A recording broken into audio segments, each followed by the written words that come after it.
ডাক্তারবাবু এখন আসে না, রিপোর্ট কখন আসবে? রিপোর্টটা না আসলে পারে মালটার বাড়ি থেকে খেদাতে পারছিস না। মা আসে ফালি, চল খেয়ে নিবি। না মাসি, এখন আমার খিদে নেই। চল চল, ওরকম করিস না, না খেয়ে আবার শরীরটা খারাপ হয়ে যাবে। যতক্ষণ না আমার বোনের বদলা নেবো ততক্ষণ পর্যন্ত আমি খাবো না। কি আর বদলা নিবি মা? বিয়ে থা সব হয়ে গেছে, এখন আর বদলা কি করে নিবি? কিচ্ছু হয়নি মাসি, এখনো কিচ্ছু হয়নি। কি আর করবি বল, বিয়ে তো হয়ে গেছে। তুমি টেনশন করো না মাসি, বিয়ে হলে কি হবে? ওদের ডিভোর্স করাই ছাড়বো, ডিভোর্স করায় আমার বোনটি ভালো জায়গা বিয়ে দেবো। কি করে ডিভোর্স করাবি শুনি? আর ডিভোর্স করানোর পরে ভালো ছেলে কি পাওয়া যাবে? আরে মাসি তুমি টেনশন করো কিসের জন্য? মেশো হচ্ছে এমএলএ, এমএলএর মেয়েদের বিয়ে করার জন্য কত ভালো ভালো ছেলে পেলে তিড়িং বিড়িং করছে, কিন্তু ওদের ডিভোর্স কি করে করাবি? তুমি খালি দেখো, যদি ওই হাগুর বাচ্চার রক্তে যদি টিভি আসে, আর মনে করো আসেই গেছে, আসলি পারে বাস, ডিভোর্স করা কোনো ব্যাপার না, অটোমেটিক ডিভোর্স হয়ে যাবে। কিন্তু রক্ত পরীক্ষা করলে ওতে কি টিভি আসবে? 100%। তুই 100% কি করে বলছিস? ও ক্যালমা আছে, তুমি এসব বুঝবা না। আসলে মা, আমারও পছন্দ ছিল না ওর ছেলের সাথে বিয়ে দেওয়ার জন্য। তোর মেশো আর ওই ঢ্যামনা শালাই দুজনে মিলে কলকাটি করে তাড়াহুড়ো করে বিয়েটা দিছে। আর একটা সপ্তাহ যদি দাঁড়াতে বিয়ে কোনো মতেই হতো না। ভাগ্যিস সেই সময় আমার পরীক্ষা ছিল, তার জন্য এই বিয়েটা হয়ে গেল। সব কপাল মা, সব কপাল। কপাল সব বদলাই দেবো, তুমি টেনশন করো না। কে জানে মা কি হবে। আর একটু সময় দাঁড়াও, রিপোর্টটা চলে আসলি তারপর খেলা দেখো। বলছি বৌদি, এমএলএ বাবু ওই ফাইলটা দিতে বললো। কিসের ফাইল? এই যে ঘর খুলে নাম আইছে সেইগুলোর ফাইল দিতে বলিছে। আলমারির ভিতরে আছে, ওখান থেকে নিয়ে যা। আচ্ছা ঠিক আছে। এই দুজনে মিলে এখানে আবার কি কূটনীতি করছে তা কে জানে। বলছি মাসি কিসির ফাইল? আর বলিস না, আমাদের ওই টাকলু জামাই, ওদের বাড়ির অবস্থা তো ভালো না, ভেঙে চুরে পড়তিছে। তাই আমার স্বামী মানে তোর মেশো কলকাটি করে সরকারি ঘর দুটো তিনটে ওদের নামে দেশে। এই সর্বনাশ, তো কেস পুরো গড়বড়। কি আর বলবো, দুঃখের কথা মা, ওদের বাড়ি যাওয়ার পরিস্থিতি নেই। মেয়েটা একদিন গেছে বমি করে মরিছে এরকম নোংরা আবর্জন্য। আসলে মাসি তোমারও বুদ্ধি নেই, মেয়েটা কোথায় বিয়ে দিচ্ছে একবার যাই দেখতে হয় না? আরে বাবা, সে সময় দেশে নাকি? সে সময় দেয়নি। এত আর্জেন্ট বিয়ে দিলাম বুঝতে পারলাম না। আমিও তো বুঝতে পারলাম না কিছু। মোটামুটি 2-3 দিনের ভিতরে একদম বিয়ে কমপ্লিট করাই দিছে। কোথাও নিমন্ত্রণ করতে পর্যন্ত যেতে পারেনি, সব ফোনে ফোনে বলিছে। আমার যেমন হয় সব ওই ঢ্যামনার চাল। কে জানে মা, চল তুই খেয়ে নেবি চল। দাঁড়াও একটু পরে খাবো, রক্তের রিপোর্টটা আগে আসুক। রূপা কোথায় গেছে? হয়তো পুজো দিচ্ছে, পাঠাও রূপাকে পাঠাও। ঠিক আছে। শালা টাকলু, হ্যাঁ আমার বোনের সাথে বিয়ে করে সুখী সংসার করবি তাই না? কোনোদিনই হতে দেবো না। আমাদের বংশ কত উচ্চ বংশ, আর কোথাকার কন্যারা মাল তার সাথে বিয়ে দিয়েছে। আর কি বলবো, এদের কিছু বলারও নেই। খালি রিপোর্টটা আসুক, ঘাড় ধাক্কা দিয়ে টাকলু মালটারে বের করে দেবো। দিদি, আয় রূপায়। কি হয়েছে, ডাকছো আমায়? বলছি তুই এত হাসি খুশি কেন? ব্যাপারটা তো আমি কিছু বুঝতে পারছি না। ও বাবা, হাসি খুশি থাকা যাবে না? ওই টাকমাতা মদনের সাথে বিয়ে হওয়ার পরও তুই এত হাসি খুশি আছিস? আর দিদি কি বলবো, যারে ভালোবাসতাম সে তো ধোকা দিয়ে চলে গেছে। কিন্তু এই টাকমাতা মাস্টার আমার খুব ভালোবাসে। ভালোবাসার কেতায় আগুন, ও তোর ভালোবাসে না। তোর বাবার এত বিষয় সম্পত্তি আছে না, তার জন্য তোর উপর ভালোবাসা দেখায়। না তো ওরা ভালোবাসতে জানে? ওদের কোনো স্ট্যাটাস আছে? স্ট্যাটাস দিয়ে কি করবো? ছেলে ভালো হলেই হলো। মেশোর সাথে সাথে তোর মাথাটাও গেছে। আমাদের বংশে কেউ কোনদিন ওই গরিব ঘরে বিয়ে করেছে তুই বল? শোনো দিদি, পয়সায় সবকিছু হয় না, ভালোবাসাই হয়। তোর মাথা গেছে, মাথা যন্ত্রণার ট্যাবলেট খাতি খাতি তোর 12টা বাজিয়ে গেছে। ওসব ছাড়ো তো তুমি, চলো খেতে চলো। দাঁড়া, তোর বরের রিপোর্ট আসছে, রিপোর্টটা দেখে নি। আরে রিপোর্টে যাই হবে। রিপোর্টে যা হয় হবে মানে? তোর বরের যদি টিভি আসে তখন কি তুই ওর সাথে সংসার করবি? আরে বাবা, টিভির সাথে সংসার করা না করার কি সম্পর্ক? ওরে বাবা রে বাবা, তোর মতন এরকম গবেট আমি জীবনে দেখিনি। ওদের বংশে যদি টিভি থাকে তো 14 পুরুষ অব্দি টিভি ধরে যাবে। হ্যাঁ, এসব কোনো কথা? আমি তো ইউটিউবে দেখেছি 6 মাস ট্যাবলেট খালি ঠিক হয়ে যায়। আরে পাগলা, খেপি নাকি তুই? আরে তুমি চলো তো, ভাত খেতে চলো। তোর মাথায় কোনো টেনশন নাই, তোর জ্বালা সব আমার বাদিছে। আরে বাবা, যা হবে হবে, ও নিয়ে টেনশন কর না, চলো। আর ওর কিচ্ছু আসবে না, ওর ভালোই আসবে। তোরও তো দেখি ভারী চুলকনি এই ছেলের সাথে সংসার করার জন্য। শোনো, চুলকনি ফুলকনি কিচ্ছু না, আমি সংসার করব। আমার খালি একটাই সমস্যা, যে ওদের বাড়ি যেতে পারবো না, এখানে বসে সংসার করবো। যা যা যা, তুই খাইয়ে যা। না খাবা না খাবা, আমার খিদে লাগিছে। এ তো মহা যন্ত্রণা। এদের বাড়ির সবাই রাজি, খালি একমাত্র মাসি আর আমার মত মেলে না। কি করে এদের সংসারটা ভাঙবো তাই ভাবছি। দিদি, ও দিদি। হারামজাদা পোড়া আমাকে মিনছে, তুই দিদি বলছিস কেন রে? তো কি কাকিমা বলবো? এখনই ঘাড় ধাক্কা দিয়ে বাড়ি থেকে বের করে দেবো, বুঝতে পারিস? এখন আমার বিয়ে থাকা হলো না, আমার দিদি বলছে কাকিমা বলছে, কত বড় সাহস, কত বড় আসপদ্দা। আরে ওইসব কথা ছাড়ো, ওই ডাক্তার বাবু রিপোর্ট নিয়ে আইছে, ডাকতেছে তোমারে। রিপোর্ট নিয়ে আইছে? হ্যাঁ আইছে তো। এখানে পাঠা। না না, এখানে চলো, এখানে সবাই আছে। তোরা কি বলিস, তোর কানে যাচ্ছে না? ডাক্তার বাবুর বলে এখানে রিপোর্ট নিয়ে আসতে। আচ্ছা ঝামেলা মাইরি। এই, এটা আমার মাসির বাড়ি। আর তুই কোথাকার কে রে হনু? হ্যাঁ, শালা বন্ধুর সাথে এসে এবারে ফ্রিতে খাচ্ছিস, তো লজ্জা করে না? হ্যাঁ, একদম উল্টো পাল্টা কথা বলবা না। ঘরের সব কাজ আমি করতেছি, ঝাড় দিতে মোচাতে শুরু করে সবকিছু, থালা বাসন ধোয়া পর্যন্ত। কি কাজ করিছে, বড় লাট সাহেব হয়ে পড়িছে। করে দেখো কেমন লাগে। এত ঘন কথা না বলে ডাক্তারের ডাক এইখানে। আরো ঘিটি, যা বলবা তা বলবা। কত বড় আসপর্দা, হ্যাঁ? আমার আরো ঘিটি বললি, দাঁড়া তোরে দেখাচ্ছি। ওই ডাক্তার বাবু, এইখানে আসো, এখানে কেউ যেতে পারবে না। বলছি ডাক্তার বাবু, রিপোর্ট কই? এই ধরো রিপোর্ট ধরো। রিপোর্ট রিপোর্ট সব negative negative negative negative. TV is not found. Normal normal normal, সব কিছুতে নর্মাল। ডাক্তার করেছে কি? কি দিদি, আমার স্বামীর কি টিবি আছে? কি হলো, কথা বলছো না কেন? কি হয়েছে বলো। ডাক্তার বাবু আপনি বলেন, আমার স্বামীর কি টিবি আছে? না না মা, তোমার স্বামীর কোনো সমস্যা নেই, খালি একটু গ্যাস্ট্রিক আছে, পাদে ভম ভম। শালা ডাক্তারের বাচ্চা, তুই এরকম রিপোর্ট বানালি কেন? তোর সাথে বোঝাপড়া আছে, দাঁড়া। কি হয়েছে শেফালি মামনি? রিপোর্টে কোনো কিছু ধরা পড়েছে? ও পড়বেই বাকি, ও নাইট আমি আগেতেই জানি।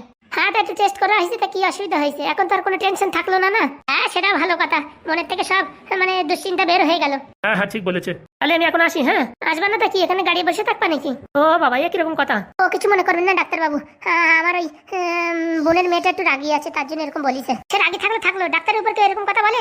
দেখি আমার সাইড দাম, বাড়ির দিকে যাই। আপনাকে অনেক অনেক ধন্যবাদ ডাক্তার বাবু, বাড়ি অব্দি রিপোর্ট দিয়ে গেছেন তার জন্য ধন্যবাদ। তোদের দেখাচ্ছি, দাঁড়া। এই যা, হারামজাদাটা কোথায় পালাইছে? এবার কি করে ওরে ধরবো? না ধরতে পারলে গুরুজি আসে আমার কেলাবে। কি করে পালালো? চারিপাশে তো লোহালোক করতে আটকানো। গুরুরি এখন কি বলবো? ফোন করবো না করবো না? না বাবা, একবার বলেই দি, নালি পরে আবার কেলাবে না যে পালাই গেছে। আমার বলিস নি কেন? ফোন উঠালি কি যে বলবো, আমি কোনো কিছু বুঝে পাচ্ছি না। হ্যালো, বলছি গুরু। কে হয়েছে এরকম কেটে কেটে কথা বলছিস? বলছি গুরু, একটা কেস ঘটে গেছে। কি হয়েছে? মালটা টপকে গেছে নাকি? টপকে যায়নি, এই ঘর থেকে কি করে পালাই গেছে বুঝতে পারলাম না। হারামজাদা পোড়ামুখো মিনছে। হ্যাঁ, সব কাজে সর্বনাশ করে দিতিস তো। আরে গুরু, আমি কিছু বুঝতে পারিনি, সবকিছু ঠিকঠাক আছে, কি করে পালালো বুঝলাম না। দাঁড়াই, এক্ষুনি আসছি। তোর আজকে হয়েছে কি কি কি করবো এখন আমি রে বাবা? আমি তো শুধু হাঁকতে গেছি, এসে দেখি মালটা নাই। বলছি গিন্নি, মন খারাপ করে আছো কেন? আর বলো না, ছেলেটা গেছে 4 দিন হয়ে গেল, এখন একবার আমাকে দেখতে এলো না। হ্যাঁ, এখন আমার মনটা কিরকম ভালো লাগছে না। আরে গিন্নি, জানো তো ওখানে অনেক ঝামেলা, আবার স্কুলে যায় আসে, সময় লেগে যায় তো। বলছি আমার না মনে একটা ভয় হচ্ছে। কিসের ভয়? বলছি ছেলেটা আবার হাতছাড়া হয়ে যাবে না তো? কি যে বলো তুমি? তাই না তো কি, টিভি সিরিয়াল সব জায়গায় দেখো, বিয়ের পরে শ্বশুর বাড়ি গিয়ে সব গাপটি মারে থাকে, মা বাবারে ভুলে যায়। আমাদের আবার ভুলে যাবে না তো ছেলে? না না, দেখো আমাদের ছেলেরা আমরা যথেষ্ট ভালোভাবে মানুষ করেছি, এখন যদিও ভুলে যায় তা আমাদের করার কিছু নেই। হ্যাঁ, যেখানে থাকুক ভালোভাবে থাকুক, আর কি বলবো। না না, আমাদের ছেলে আমাদের ভুলবে না। কে জানে, বলা যায়। আজকাল বউর পাল্লায় পড়ে মা বাবারে সবাই ছাড়িয়ে দেয়। কে জানে কি হয়। মা, ওই তো ছেলে চলে আসছে। বলছি বাবু, তোর কথাই আলোচনা করছিলাম। ভালো আছে তোমার? এই তো এখন ভালো আছি। এই নাও বাজারগুলো ধরো। তোকে আবার কে বাজার করে আনতে বললো বল? আজকে আমার পেমেন্ট ঢুকেছে গো মা, আজকে আমার পেমেন্ট ঢুকেছে। তাই নাকি বাবা? খুব ভালো কথা। বলছি বৌমা কেমন আছে? ও ভালো আছে।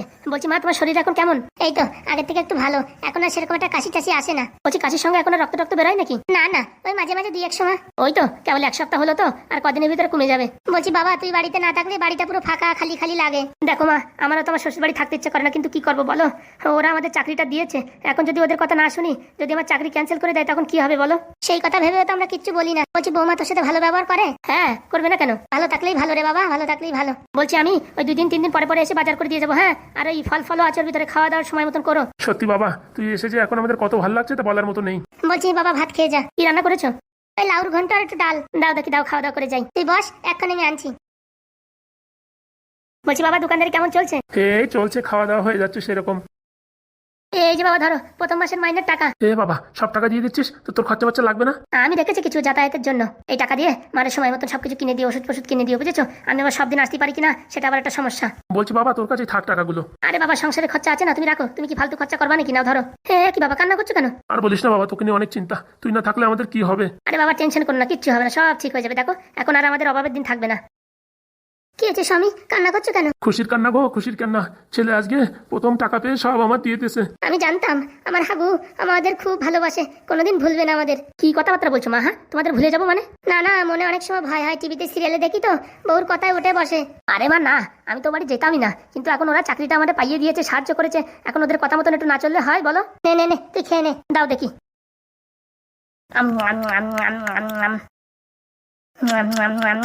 খুব সুন্দর হয়েছে মা, খুব সুন্দর হয়েছে। তোমরা খেয়েছো তো মা? হ্যাঁ খেয়েছি বাবা, তুই পেট ভরে খা। আর মাঝে মাঝে এরকম সময় পেলে আসতে থাকিস। ও বলার দরকার নেই, যেদিনই সময় পাবো সেদিনই ছুটে আসবো। তুই একমাত্র সম্বল বাবা, তোকে না দেখলে যে ভাল লাগে না। সব ঠিক হয়ে যাবে, কদিন পরে তোমার বৌমাকে মানিয়ে গুছিয়ে নেবো, তারপর আমরা এই বাড়ি চলে আসবো। তোর শ্বশুর বললো যে ঘর দেবে, তার কি হলো? হ্যাঁ, কাজ বাজ চলছে, সরকারি কাজ তো, ঘপাত করে হয় না, একটু সময় লাগে। খা বাবা, তুই খা। বলছিলাম স্বামী, ওখান থেকে কিছু টাকা দিয়ে দিতে, বৌমার জন্য একটা শাড়ি কিনে নিয়ে যেত। না মা, তোমার বৌমার শাড়ি ফাড়ি লাগবে না, ওর অনেক শাড়ি আছে। কিছু টাকা নিয়ে যেতিস বাবা। না না, ওটা রেখে দাও। ঠিক আছে বাবা, বৌমাকে নিয়ে একবার ঘুরে যাস। ঠিক আছে। ছেলে যদি হয় তাহলে হাগুর মতন হওয়া দরকার। বলছি বাবা, বৌমা কি আমার উপর রাগ করে আছে? না মা, তোমার উপর রাগ করবে কেন? না না, আমার ওই টিভি না কি হয়েছে না তার জন্যই। আরে বাবা, ওটা তো তুমি ইচ্ছা করে আনোনি, তোমার এখন হয়েছে আর কি করা যাবে বলো? তাও ভাগ্যিস বৌমা বলিছে বলে ধরা পড়িছে, নাই তো আমরা তো চেকও করতাম না। ঠিক বলেছো গিন্নি, বৌমার এর পিছনে অনেক বড় যোগদান আছে। একটু বড় লোক ঘরের মেয়ে তো, তাই তো অভিমান বেশি মা, তুমি কিছু মনে করো না। আচ্ছা বাবা, তুই পেট ভরে খা, তোর জন্য দেখি আমি একটু সিমাই বানিয়ে নিয়ে আসি। না মা, অত সময় নেই, আবার যেতে যেতে লেট হয়ে গেলে তখন আবার ঝামেলা, তখন আবার জিজ্ঞেস করবে কোথায় গেছো, কি করছো, কি না তা হাবি যাবি। কেন, তুই বৌমাকে বলিসনি আজকে আমাদের বাড়ি আসবি? না না, স্কুল থেকে ডাইরেক্ট এখানে চলে আসছি। আরে গিন্নি, তুমি বোঝো না, সংসার করতে গেলে অনেক ঝামেলা থাকে, তুমি ওই নিয়ে মন খারাপ করো না। হ্যাঁ মা, তুমি ও নিয়ে মন খারাপ করো না। বয়, তুই একটু চা করে নিয়ে আসি। মার মন মানে না, কি দেবে কি না দেবে খেতে, তাই নিয়ে পাগল হয়ে যাচ্ছে। শুয়োর, তোরে টাকা দিয়ে কি আমি এই জন্য পুষেছি? আরে এমএলএ বাবু, ভুল বুঝবেন না, আমার কোনো দোষ নেই, দরজা তালা মারছিল, মালটা কি করে বেরোলো বুঝলাম না। হারামজাদা, তালা তুলে তো কিচ্ছু কাটা নেই, আর ওর কাছে কিচ্ছু ছিল না কাটার জন্য, কি করে বেরোলো? আমি কি করে বলবো কি করে বেরোলো? আমার মনে হয় তুই রাত্রি বাংলা খাইছিলি, সত্যি করে বলতো। না না না, মানে অনেকদিন পরে কালকে একটু খাইছিলাম। ওই তো নেশার ঘরে তুই মানে তালা খুলে দিছিস। এইসব নিয়ে এখন পারা যায়?